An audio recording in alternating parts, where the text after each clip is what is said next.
Good morning friends, welcome back to my channel Stree world.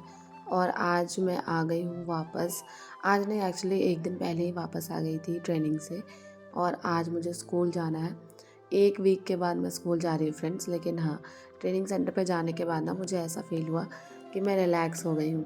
लेकिन वहाँ से आने के बाद मेरी तबीयत ख़राब हो गई है, क्योंकि पहले ट्रेनिंग सेंटर में मैं अलग जगह का पानी पी रही थी, फिर अभी नवादा आ गई हूँ तो यहाँ पानी मेरा चेंज हो गया है। तो इस वजह से ना मुझे सर्दी, खांसी और बुखार हो गया। लेकिन मैंने वीडियो शूट किया था तो मैंने सोचा आपके लिए व्लॉग अपलोड कर दूँ। आजकल व्लॉग्स लाने में थोड़ी देरी हो जाती है फ्रेंड्स, क्योंकि अभी ना टाइम मुझे बहुत कम मिलता है और मैं ज़्यादातर स्कूल के कामों में ही बिज़ी रहती हूँ।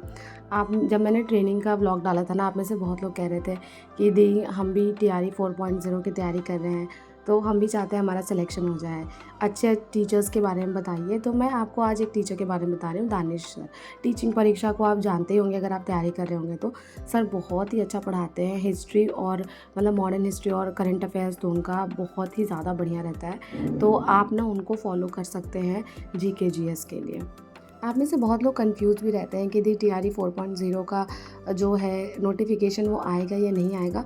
मैं आपको बता रही हूँ वो ज़रूर आएगा, क्योंकि नेक्स्ट ईयर ना विधानसभा के इलेक्शंस हैं और आपको तो पता ही है कि जब जब इलेक्शंस होता है तो वैकेंसीज आती हैं। और आज मैं बना रही हूँ पनीर की सब्ज़ी।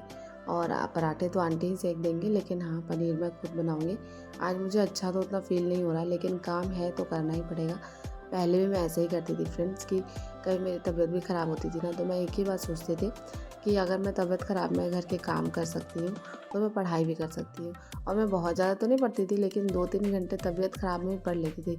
ईज़ी सब्जेक्ट्स लाइक रिवीजन करना और मैथ्स बना लेती थी। तो इससे ना मुझे सुकून मिलता था कि मेरा एक दिन जो है वो वेस्ट नहीं हुआ। और आपको पता है, मतलब लाइफ जो है ना वो कंटिन्यूटी मेंटेन करने में ही है। आप चाहे किसी भी चीज़ के लिए, लाइक अगर कोई एक्सरसाइज करता है और उसकी तबीयत ख़राब होती है तो वो उस दिन वॉक कर लेता है एटलीस्ट, तब जाके उसको अपनी बॉडी में रिजल्ट जो है वो पता चलता है। तो उसी तरह पढ़ाई में भी होता है कि अगर आप पढ़ रहे हैं हर दिन, लेकिन किसी दिन आपकी तबीयत ख़राब हो जाती है तो उस दिन भी आप थोड़ा बहुत कुछ ना कुछ पढ़िए। और इसी को कंटिन्यूटी मेंटेन करना कहते हैं।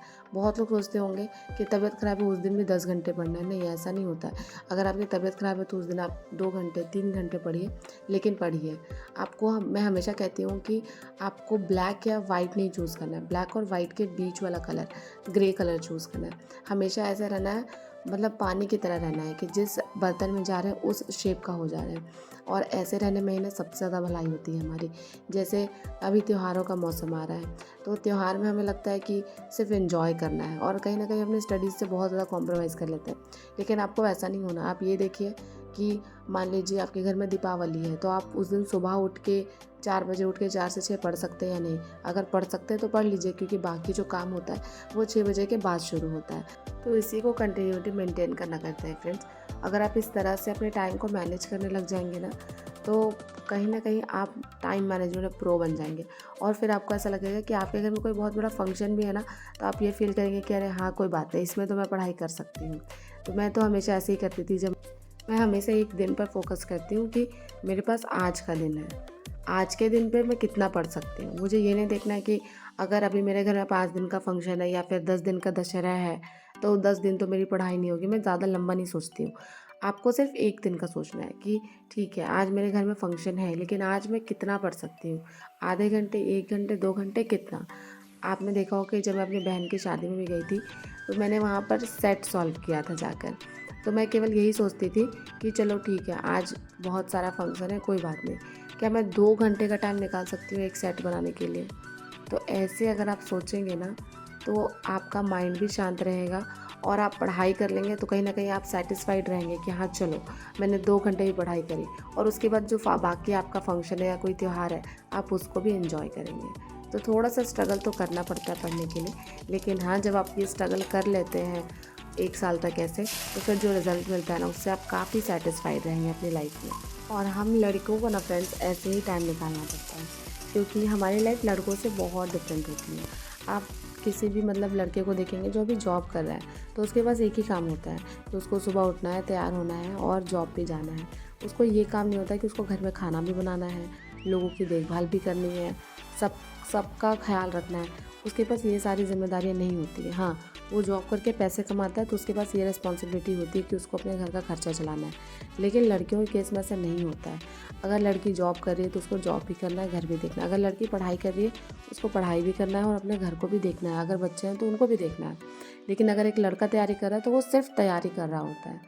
तो कहीं ना कहीं लड़कियों के पास रिस्पॉन्सिबिलिटी बहुत ज़्यादा होती है, और इसीलिए जो बहुत सारे माँ बाप हैं वो अलाउ ही नहीं करते हैं कि उनकी जो बच्चियां हैं वो पढ़ाई करें। वो सोचते हैं कि ठीक है, तुमको पढ़ने जॉब करने के बाद भी खाना बनाना है, जॉब नहीं करी हो फिर भी खाना बनाना है, तो तुम एक ही काम करो। इससे अच्छा है शादी करवा देते हैं उनकी। तो ये सारा माइंडसेट जो है ना, ये हमारा जो सोसाइटी है उसमें अभी चेंज होने में बहुत टाइम लगेगा। हाँ, कहीं ना कहीं हम सब कोशिश करते हैं कि ये सारी चीज़ें चेंज हो। जैसे हमारे जो बच्चे रहेंगे उनको हम अच्छी शिक्षा देंगे, उनको हम बताएंगे बचपन से ही कि आपको खाना भी बनाने से आना चाहिए, आपको अपने कपड़े धोने आने चाहिए, आपको अपने बर्तन साफ़ करने आने चाहिए। लेकिन अभी उसमें थोड़ा टाइम लगेगा। लेकिन हाँ, हम जिस पोजीशन पे हैं वहाँ पे रह के हम कोशिश कर सकते हैं। मैं हमेशा ये कहती हूँ कि अगर हम किसी जंगल में फंस जाएंगे तो रास्ता नहीं ढूंढेंगे क्या, हाथ पैर तो चलाएंगे, रास्ता खोजने की कोशिश करेंगे। भले ही रास्ता भटक जाए लेकिन कोशिश तो करेंगे। ये तो नहीं कहेंगे कि हम जंगल में हैं तो अब यहीं रहते हैं, पूरी ज़िंदगी इसी में काट लेते हैं। तो इसीलिए मैं आपको भी कहूँगी कि अगर आप एक हाउस वाइफ है तो ये मत सोचिए आप हाउस वाइफ है तो क्या अब तो मेरी शादी हो गई, अब तो मैं कुछ नहीं कर सकती, अब मैं यहीं रह जाऊँगी ज़िंदगी भर। नहीं, आप स्ट्रगल कर सकते हैं। आप स्ट्रगल कीजिए, संघर्ष कीजिए और आप अपने ड्रीम्स को अचीव कीजिए, जैसे मैंने किया है। मुझे बहुत बार ऐसे कमेंट आते हैं कि दीदी आपको देखकर हमें लगता है कि मैं भी कुछ कर सकती हूँ। ऑफ कोर्स आप कुछ कर सकते हैं। आपके और आपके सपनों के बीच में ना सिर्फ और सिर्फ आपका दिमाग है। अगर आप अपने दिमाग को टैकल करना सीख जाएंगे ना तो आप देखेंगे कि आप अपने सपने को तुरंत अचीव कर लेंगे। अब दिमाग को टैकल करने का मतलब क्या होता है? मतलब ये कि हम बहुत बार ये सोचते हैं कि अरे छोड़ो ना, अभी पढ़ाई नहीं करते, अभी मन नहीं कर रहा है, अभी हमने खाना बनाया, अभी हम थक गए, अभी मन नहीं कर रहा है। तो ये जो मन है ना, ये कभी नहीं कहेगा आपको कि आप कोई पॉजिटिव काम करें। कभी नहीं कहेगा आपको जिससे आपकी लाइफ अच्छी हो। कभी नहीं कहेगा आपको कि ये काम कर लो, इससे तुम्हारा स्ट्रगल थोड़ा कम हो जाएगा, तुम अपने ड्रीम्स की तरफ चले जाओगी। नहीं, दिमाग जो है ना वो लेज़ी होता है, लेज़ी। और उसको ना लेज़ी रहने में बहुत सुख मिलता है। और आप भी उसी की वजह से लेज़ी रहती हैं। आप ये सोचती होंगी कि घर के काम करने के बाद हम कैसे पढ़ाई कर सकते हैं। कर सकते हैं ऑफ कोर्स। बहुत सारे लोग ऐसे हैं ना जो कि बहुत स्ट्रगल करने के बाद ही पढ़ लेते हैं। जैसे मैं अपना केस बताती हूँ आपको कि 10th के बाद मेरी लाइफ ऐसी थी कि मैं सुबह 6 बजे निकलती थी और सबको पढ़ते पढ़ाते, मतलब होम ट्यूशन देती थी, फिर उधर से ही कॉलेज चली जाती थी, कॉलेज से आती थी सीधे ट्यूशन पढ़ाने चली जाती थी। पढ़ते पढ़ाते मैं रात को 9 बजे घर पहुँचती थी। सोचिए उस टाइम पे क्या आराम मुझे मिलता होगा, क्योंकि दिमाग में एक चीज़ था, एक जुनून था सिर्फ कि मुझे अपने एकेडमिक्स कंप्लीट करने, वो भी बढ़िया से। और इसीलिए मैं ये कहती हूँ हमेशा कि आराम वाराम कुछ नहीं होता लाइफ में। हे फ्रेंड्स, तो फाइनली मैं स्कूल जाने के लिए रेडी हो गई हूँ और आपको मेरी आवाज़ से पता चल रहा होगा कि मेरी तबीयत उतनी ठीक नहीं है, क्योंकि पानी चेंज हुआ है ना। पहले मैं जमुई गई थी ट्रेनिंग सेंटर पे, फिर वहाँ से यहाँ नवादा आई हूँ, तो 2 जगह का पानी चेंज हो गया है, इस वजह से मुझे सर्दी हो गई है। लेकिन आज मैं स्कूल जाने के लिए बहुत एक्साइटेड हूँ, क्योंकि मुझे अपने स्टूडेंट से मिलने का बहुत मन कर रहा है। बहुत दिनों से मैं स्कूल नहीं गई थी, और जब मैंने उनको बताया था ना कि अभी मैं अगले 6 दिनों तक नहीं आऊँगी, तो वो ऐसे कर रहे थे कि मैम प्लीज़ आइएगा ना, आपसे पढ़ने में बहुत मज़ा आता है। तो ये एक चीज़ है। और फिलहाल मैं TRE 3.0 के रिज़ल्ट को लेकर एक बात कहूँगी कि मुझे ना इसका कुछ समझ नहीं आ रहा कि क्या कर रहे हैं, कि सरकार क्या कर रही है। 2 बार OMR शीट डाउनलोड करने का ऑप्शन, 2 बार आंसर की, और मतलब फिर कभी बेल्ट्रॉन कंपनी को दे देती है। मतलब समझ नहीं आ रहा कि ये लोग क्या कर रहे हैं। कभी कभी ऐसा फील हो रहा है कि पूरे अच्छे लेवल पे करप्शन हो रही है। और मतलब ऐसा उनको नहीं करना चाहिए। जैसे TRE 2 का उन्होंने किया था कि तुरंत से रिजल्ट दिया, तुरंत से ज्वाइनिंग कराई, वैसे TRE 3 के लिए भी करना चाहिए, क्योंकि बहुत सारे एस्पिरेंट हैं जो कि बहुत बेसब्री से वेट कर रहे हैं इस चीज़ का। लेकिन मैं आपको बता दूं कि ये बिहार है, यहाँ सब कुछ इलेक्शन के अकॉर्डिंग होता है, तो रिज़ल्ट भी तब जारी किया जाएगा ना जब इलेक्शन थोड़ा पास हो, मुझे ऐसा लगता है। अब पता नहीं आपकी क्या राय है इसमें, मुझे कमेंट करके ज़रूर बताइएगा। तो चलिए फ़िलहाल मैं जाती हूँ स्कूल के लिए, मिलती हूँ आपसे स्कूल में, बाय बाय। और जब आप स्ट्रगल करेंगे ना फ्रेंड्स, भगवान भी आपके लिए रास्ता खोजेंगे, ऐसा नहीं है कि नहीं खोजेंगे। हमारी लाइफ ऐसी थी मेरी, मतलब मैं आपको क्या बताऊँ, जो मेरा 11th 12th और ग्रेजुएशन और BEd बीता है, मतलब कभी मैं अपने पीछे पलट के देखती हूँ तो सोचती हूँ कि मैं कैसे कर लेती थी इतना। मैं ही वो लड़की हूँ, मतलब इतनी मेहनती थी ना फ्रेंड्स। मैं आपको क्या बताऊँ, मतलब हर जगह जाके ट्यूशन पढ़ाना, बच्चों का रिज़ल्ट अच्छा हो रहा था। मेरा खुद का रिज़ल्ट मतलब मेरे ग्रेजुएशन में 6 सेमेस्टर थे, बस 1 सेमेस्टर मतलब जिस साल मेरी मम्मी को कैंसर हुआ था उस सेमेस्टर में मेरा परफॉर्मेंस थोड़ा ख़राब हुआ था। बाकी 5 सेमेस्टर में मैं टॉपर थी। और ये मैं मतलब अब बहुत लोग कहेंगे कि आप अपनी तारीफ़ करती हैं, मतलब एक्चुअली मैं अपनी तारीफ़ नहीं कर रही हूँ, ये सच है मेरी लाइफ़ का, तो मैं आपसे शेयर करती हूँ। तो जो भी कुछ सच होता है ना वो मैं आपको बताती हूँ, बस इतना ही, इतनी सी ही बात है, ताकि आपको मोटिवेशन मिल सके। अब कुछ लोग ना ऐसे भी कहते हैं कि बीपीएससी एग्ज़ाम निकालने के बाद सबको ज़्यादा ज्ञान आ जाता है। तो एक्चुअली ज्ञान ना सबको नहीं आता है। जब तक आप अपनी लाइफ में स्ट्रगल नहीं देखे हैं, आपने संघर्ष नहीं किया है, तो आपको नहीं पता होगा कि हर प्रॉब्लम का प्रैक्टिकल सॉल्यूशन क्या हो सकता है। मैंने खूब संघर्ष किया है। मेरी जो लाइफ है 11th 12th और ग्रेजुएशन वाली, वो इतनी हार्ड थी। जो भी मैं आपको बताती हूँ, मैं उन्हीं के एक्सपीरियंसेस से आपको बताती हूँ कि मैं एक लड़की होके इतना कुछ कर सकती हूँ। तो आप भी लड़की हैं, आपके अंदर भी वो शक्ति है, एनर्जी है बहुत कुछ अचीव करने की। आप बस डरती हैं, इसीलिए आप आगे बढ़ नहीं पाती हैं। आप डरना छोड़ दीजिए, आप देखिएगा कोई ना कोई रास्ता ज़रूर निकलेगा।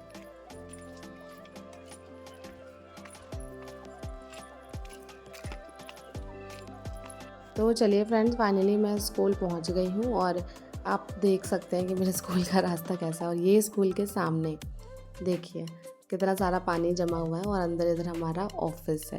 तो अभी मैं ऑफिस में जाऊंगी। एक मैडम पहले से आई हुई हैं और अभी सेकंड टीचर मैं पहुंची हूँ। धीरे धीरे करके ना सब लोग पहुंच जाते हैं 9 बजे तक। आज मैं थोड़ा 5 मिनट पहले पहुंची हूँ।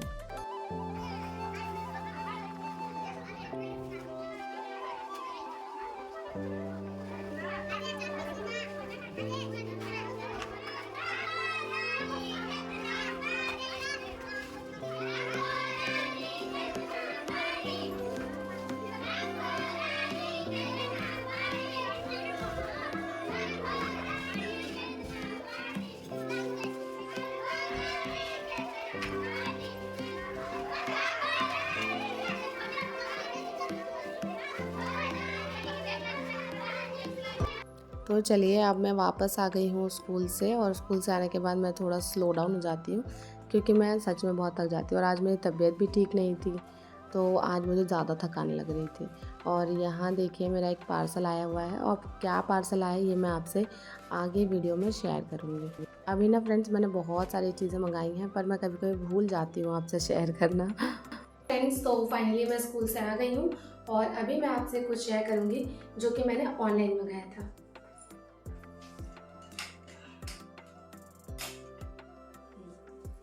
तो आज मेरे पास डिलीवर हुए ये मेरे शूज़, ये स्पोर्ट शूज़ मैंने मंगाए हैं फ्रेंड्स। सुबह में आपने मुझे देखा होगा कि मैं आपको एक वन पीस दिखा रही थी, तो उसके लिए मैंने ये मंगाया है, लेकिन ये मुझे उतना ज़्यादा पसंद नहीं आ रहा है। ये ना थोड़ा बड़ा लग रहा है मुझे। अब देखते हैं कि ये वन पीस के साथ अच्छे से जाएगा या नहीं। अगर नहीं जाएगा तो मैं कोई दूसरा ऑप्शन ढूंढूंगी। अब आप ये सोच रहे होंगे कि मैंने वन पीस क्यों मंगाया है, वो इसलिए क्योंकि मैं कहीं घूमने जा रही हूँ, और वो ना मैं आपको बाद में बताऊंगी कि मैं कहाँ घूमने जा रही हूँ। अभी बताऊंगी तो सारा एक्साइटमेंट जो है वो ख़त्म हो जाएगा। और दूसरी चीज़ जो मैंने ऑर्डर करी है फ्रेंड्स, वो बहुत बहुत सुंदर है, आपको ज़रूर पसंद आएगी, मैं इसके लिए 100% श्योर हूँ। तो दूसरी चीज़ मैंने फ्रेंड्स मंगाई है ये है एक ट्राइबल पेंटिंग।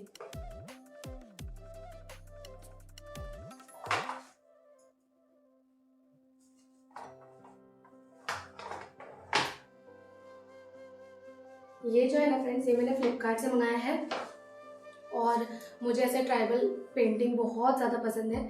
ये बहुत महंगा नहीं था, 450 रुपीज़ का था। आई नो कि आप में से बहुत लोग मुझे कहते हैं कि दी इन सब चीज़ों में पैसे बर्बाद मत कीजिए, पर मैंने ना एक वॉल के लिए से मंगाया है। मुझे अपने घर को सजाना बहुत पसंद है, तो देखते हैं कि किस वॉल पे सबसे अच्छा लगेगा। ये 3 का सेट है, और जब मैं लगाऊंगी तो आपको ज़रूर दिखाऊंगी।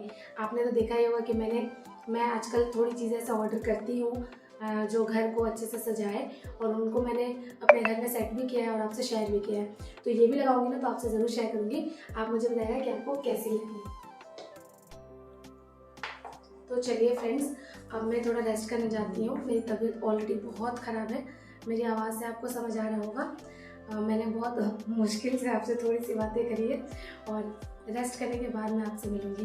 तो अभी मैं दवा खाकर थोड़ा सा रेस्ट करूँगी और उसके बाद अपने ब्लॉग को कंटिन्यू करूँगी। Bye bye. और यहाँ पर मेरे देवर जो हैं वो मैगी बना रहे थे, तो मैंने इनका वीडियो ले लिया।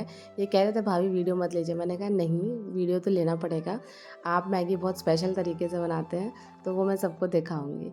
आपने भी मतलब बहुत मैगी खाया होगा फ्रेंड, मतलब मेरा भी एक लाइफ में टाइम था जब मैं सुबह में उठती थी और मैगी खाकर चली जाती थी, लेकिन अब मुझे मैगी उतना पसंद नहीं है। और इसके बाद मैं और मेरे देवर और ये ना मेरी फुआ सास है जो पीछे बैठी हुई है, ये हमारे घर आई थी रक्षाबंधन के दिन ही, तो उनके साथ अभी मैं बातें कर रही थी और हमने खूब देर तक बात किया। पता नहीं मुझे बात करना इतना अच्छा लगता है, मैं आपको क्या बताऊँ, मैं किसी से भी बात कर सकती हूँ, बच्चे से, बुढ़े से, अपने एज वाले से, किसी से भी। तो आज इवनिंग में ना फ्रेंड्स मुझे ही खुद ही खाना बनाना है क्योंकि आंटी आज नहीं आएंगी और अभी मैं आ गई थी चाय बनाने के लिए, और साथ में जो भी बाकी काम है वो सारा मैं करूँगी आज। आप मुझे बहुत दिनों के बाद रोटियां सेकते हुए देखेंगे।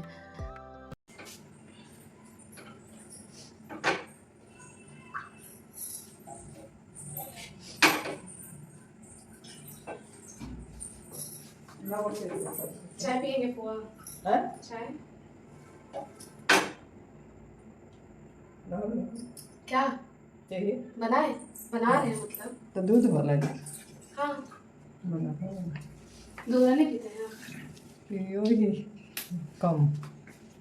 हम लोग तो बस दूध वाला ही पीते हैं। दूध वाला रोज बनना है कि हम नहीं पियो है। पियो है अपने पियो है, बबुआ पियो है। अब उतरवन रोटी साथे एक खा। चाय रोटी चाय रोटी दे दे तो खा ले, ऐसे नहीं खा है। हम लोग तो चाय रोटी कितना खाते थे। दोनों के दे दे है एक रोटी चाय रोटी खा ले।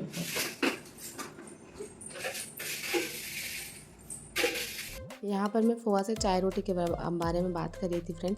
आप सब मुझे बताइएगा कि आप भी बचपन में चाय रोटी खाते थे क्या? मैं तो चाय के साथ बहुत रोटी खाती थी। इवन जब मैं स्कूल से आती थी ना तब भी मुझे चाय चाहिए होता था, और मेरी मम्मी ना मतलब मेरे लिए चाय बना देती थी और मैं चाय रोटी एकदम एकदम सुकून से खा लेती थी। मुझे दाल चावल सब्ज़ी कुछ नहीं अच्छा लगता था। क्लास 10 तक मैंने ऐसा किया है फ्रेंड्स, सोचिए।